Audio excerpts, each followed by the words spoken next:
Sir, ಹಾ ಹೇಳಿ. ಮದುವೆಯಾಗಿ ಒಂದು ತಿಂಗಳಾಯ್ತು. ಸರ್ಕಾರದಿಂದ ಹೊಸದಾಗಿ ಮದುವೆ ಆದವರಿಗೆ 60,000 ಕೊಡ್ತಾರಲ್ಲ, ಅದು ಯಾವ ಸ್ಕೀಮು, ಹೇಗೆ ಅಪ್ಲೈ ಮಾಡೋದು? ಹೌದು, ಹೊಸದಾಗಿ ಮದುವೆ ಆದವರಿಗೆ 60,000 ರೂಪಾಯಿ ಕರ್ನಾಟಕ ಸರ್ಕಾರ ಕೊಡ್ತಿದ್ದಾರೆ. ಈ ಸ್ಕೀಮ್ಗೆ ನೀವು ಅಪ್ಲೈ ಮಾಡಬೇಕು ಅಂದ್ರೆ ನಿಮ್ಮ ಹತ್ರ ಲೇಬರ್ ಕಾರ್ಡ್ ಇರಲೇಬೇಕಾಗುತ್ತೆ, ಅಥವಾ ನಿಮ್ಮ ತಂದೆ ಅಥವಾ ತಾಯಿಯ ಲೇಬರ್ ಕಾರ್ಡ್ ಅಲ್ಲಿ ನಿಮ್ಮ ಹೆಸರು ಇರಲೇಬೇಕಾಗುತ್ತೆ. ಇದಕ್ಕೆ ಹೇಗೆ ಅಪ್ಲೈ ಮಾಡೋದು ಅಂತ ಕಂಪ್ಲೀಟ್ ಆಗಿ ತೋರಿಸ್ತೀನಿ, ಬನ್ನಿ. ನಿಮ್ಮ ಮೊಬೈಲ್ ಅಲ್ಲಿ ಗೂಗಲ್ ಓಪನ್ ಮಾಡಿ, ಉದ್ಯೋಗ ದೀಪ ಅಂತ ಸರ್ಚ್ ಮಾಡಿ. ಉದ್ಯೋಗ ದೀಪ. ಇಲ್ಲಿ ಫಸ್ಟ್ ಕಾಣಿಸ್ತಿದೆಯಲ್ಲ, ಈ ವೆಬ್ಸೈಟ್ ಮೇಲೆ ಕ್ಲಿಕ್ ಮಾಡಿ. ಸರ್ಚ್ ಅಲ್ಲಿ ಲೇಬರ್ ಅಂತ ಸರ್ಚ್ ಮಾಡಿ. ಇದಕ್ಕೆ ಸಂಬಂಧಪಟ್ಟ ಆರ್ಟಿಕಲ್ ಓಪನ್ ಆಗುತ್ತೆ. ಈ ಆರ್ಟಿಕಲ್ ಮೇಲೆ ಕ್ಲಿಕ್ ಮಾಡಿ. ಹಾಗೆ ಕೆಳಗಡೆ ಸ್ಕ್ರೋಲ್ ಮಾಡಿ. ಈ ಸ್ಕೀಮ್ ಬಗ್ಗೆ ಕಂಪ್ಲೀಟ್ ಇನ್ಫಾರ್ಮೇಶನ್ ಇಲ್ಲೇ ಕೊಟ್ಟಿದ್ದೇವೆ.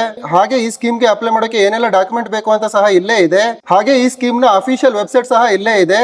ಕ್ಲಿಕ್ ಮಾಡಿ. ಕರ್ನಾಟಕ ಲೇಬರ್ ಡಿಪಾರ್ಟ್ಮೆಂಟ್ನ ಅಫಿಷಿಯಲ್ ವೆಬ್ಸೈಟ್ ಓಪನ್ ಆಗುತ್ತೆ. ಈ ವೆಬ್ಸೈಟ್ ಮೂಲಕ ನೀವು ಡೈರೆಕ್ಟ್ ಆಗಿ ಅಪ್ಲೈ ಮಾಡ್ಬೋದು.